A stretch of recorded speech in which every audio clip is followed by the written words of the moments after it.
You may be having a spiritual awakening, and chances are you probably don't know what is happening to you behind the scenes. It turns out that spiritual awakenings, they go through patterns or stages that you can identify to make sense of what's happening to you.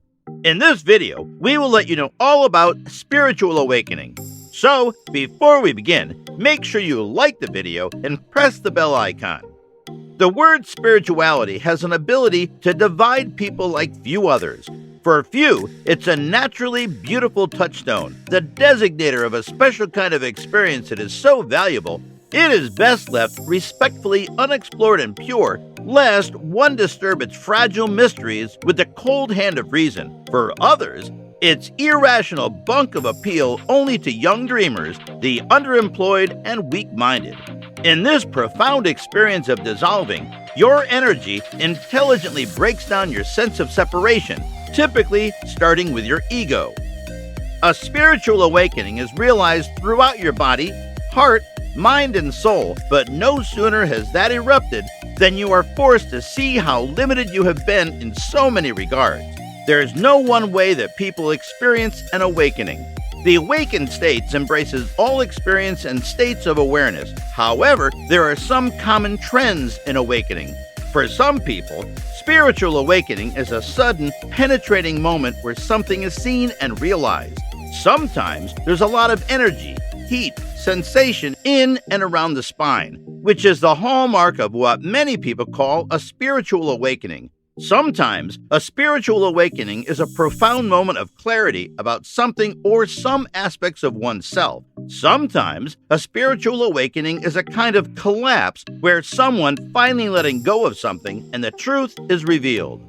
People experience spiritual awakenings in many, many ways. However, the arising of truth within you definitely stays. Your life is altered by the awakening energy.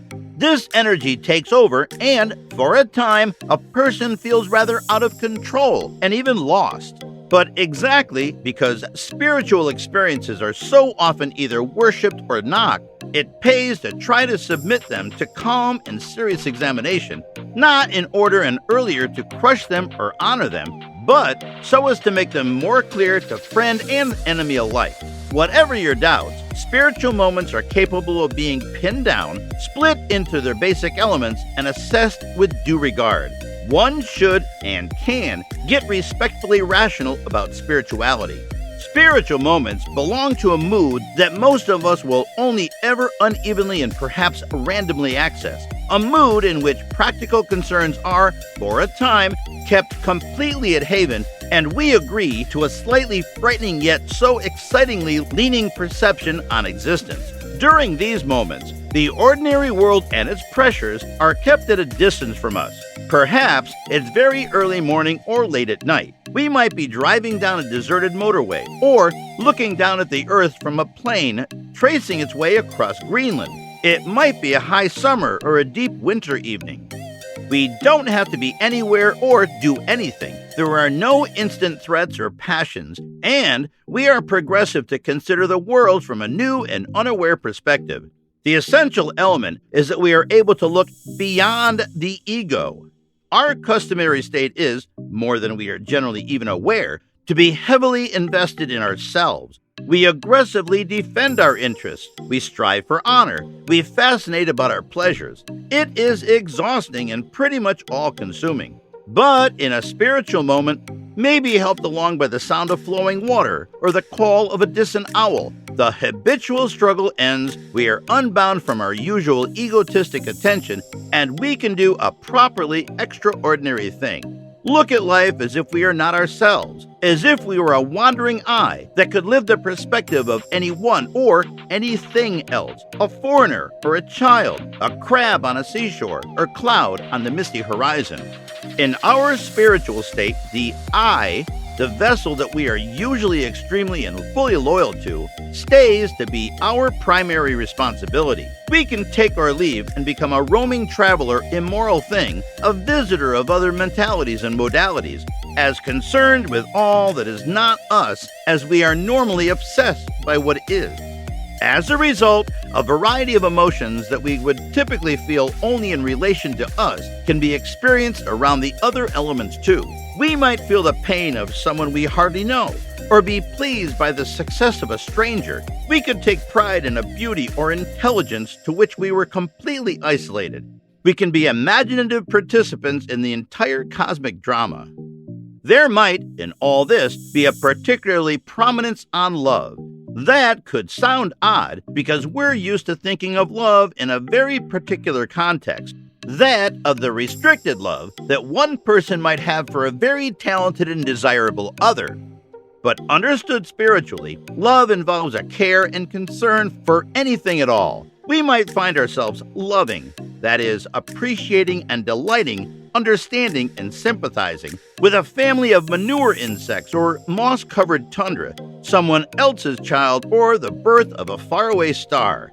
An intensity of interest that we usually restrict to only one other nearby ego is now distributed more unevenly and generously across the entire universe and all its life forms. Spiritually minded people might at this point say that they can feel the presence of God inside them. This may be a particularly angering remark for disbelievers, but it is more rational than it sounds. What they may be trying to say is that in certain states, they are able to experience some of the kindness, dignity of feeling, and selflessness traditionally associated with the divine. It isn't that they promptly imagine themselves as bearded men on clouds. It means that the objectivity and sensitivity we might credit to a divine force now seems, temporarily, to be within their knowledge. Spiritual moods may guide, especially in anxiety-free states. No longer so closely married to ourselves, we can conclude to worry excessively about what might happen to our weak and helpless selves in the always uncertain future. We may be ready to give up on some of our ego-driven, jealously defended, and thoroughly held goals. We may never get to quite where we want to go, but we are ready to bob on the swirls of life, content to let events bang us as they may. We make our peace with the laws of entropy. We may never be properly loved or properly appreciated.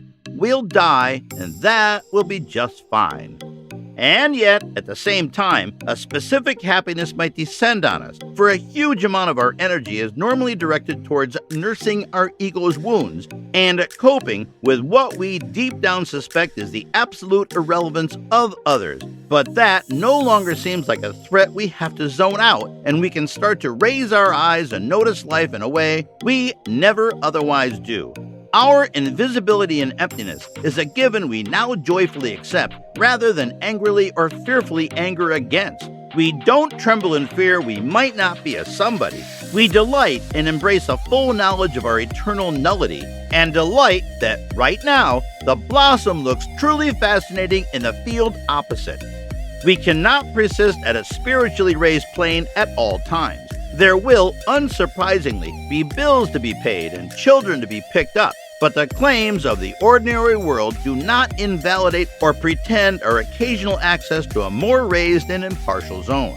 Spirituality has perhaps for too long been abandoned to its more obsessional protectors who have done it a wrong. It deserves to be explored most particularly by those who are by instinct most suspicious of it. A spiritual experience is neither deep nor, the term refers rather to a deeply sustaining interval of relief from the burdens and blindness of being us. So, viewers, we hope that you liked the video, and we will come with some amazing videos like this in the future. So, don't forget to subscribe to our channel and hit that red icon to stay updated. Till then, goodbye.